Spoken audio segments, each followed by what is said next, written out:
Oh, look out! On the backstretch. This looks like a battle. A whole pack of cars went into that cloud of dust, and no one is coming out into the third turn.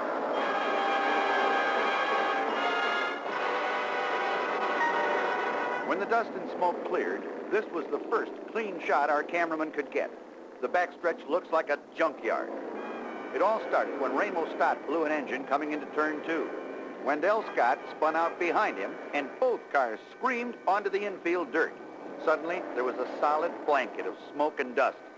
Like our backstretch camera, the drivers could see nothing.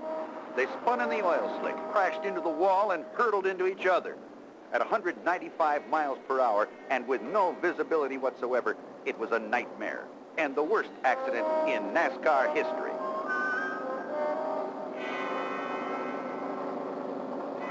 Richard Petty's crew discovered a damaged crankcase and pushed the Dodge into the garage.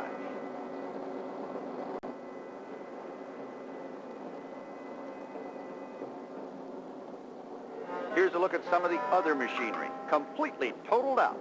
85 is Ronnie Daniels' Chevy.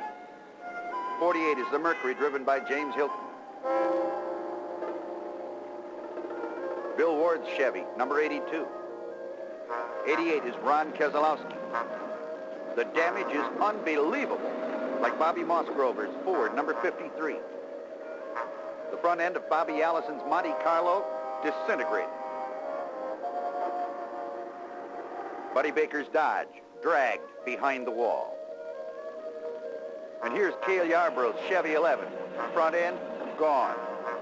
Car after car is towed behind the wall, with an average cost of $20,000 per racer.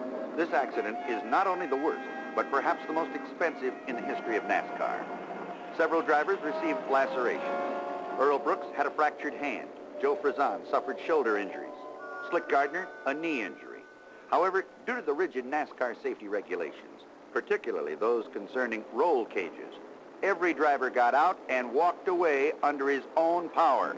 And this in itself is some kind of miracle.